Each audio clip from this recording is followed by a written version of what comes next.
All right, Wayne State Athletics, joined by women's basketball head coach Carrie Lohr. Coach, season number 14 coming up.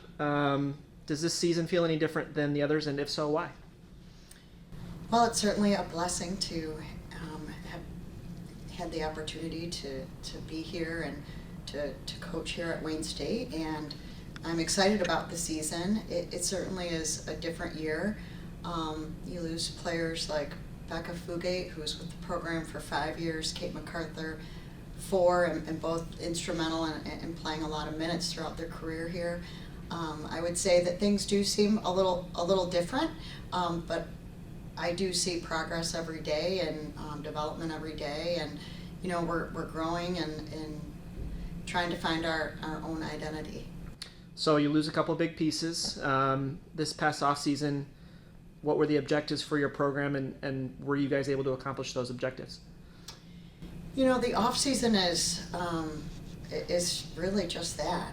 We have our last practice in early April.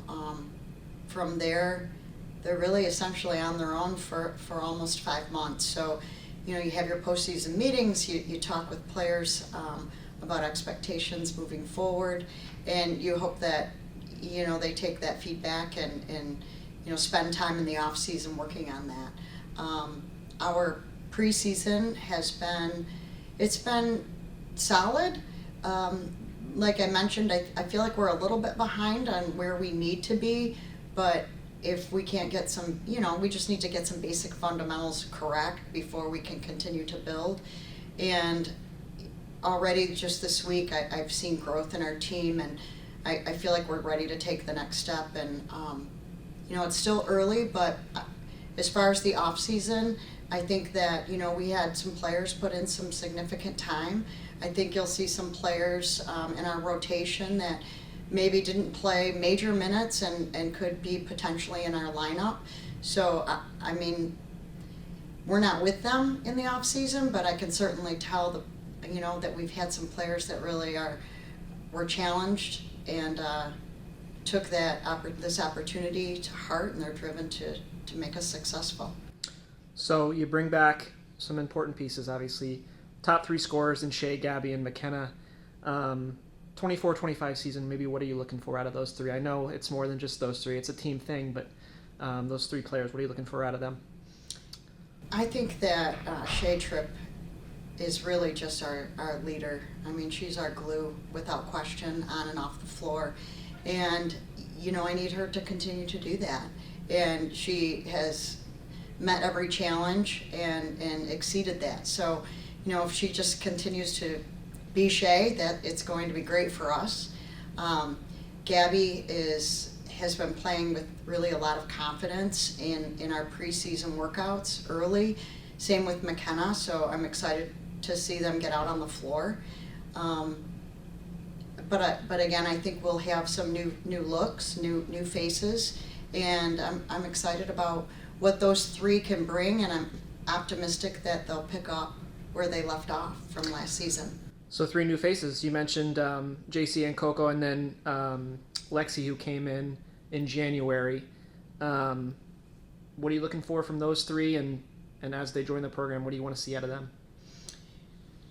With JC and Coco, I think it's really a process, right? Learning a new system, new verbiage, new everything.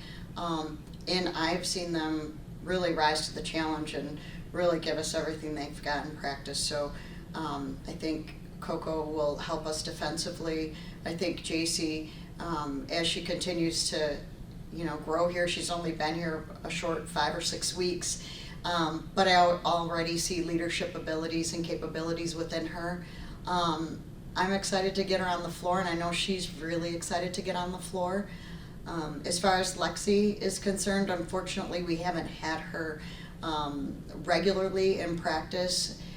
She is someone who had undergone multiple surgeries, so she is working her way back. But the short amount of time that she is with us, boy, she certainly makes a difference on the floor. So I can't wait for her to be, full strength and 100% and back with us full time, which will be here shortly, I think. She's progressing, but I think she's someone who could make an immediate impact for us. Last question for you. Postseason starts with the GLIAC tournament, right? That's the goal. You want to get in the GLIAC tournament and then see what happens. What's it going to take to not only qualify but win that quarterfinal matchup in the GLIAC tournament? Boy, that's a tough one. I'm still thinking about scrimmages and exhibition and non-conference. So I will say that clearly the GLIAC is very competitive. There are a lot of returners back in the GLIAC from multiple teams.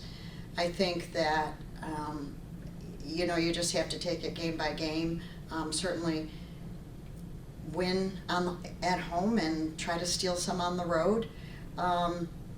That's pretty far down the line for me, but what I do know is that every team is going to come with a punch, and it's very competitive, and I think outside of Grand Valley returning, their lineup and their bench, really they return their entire team, and then adding a great transfer and Lewis player.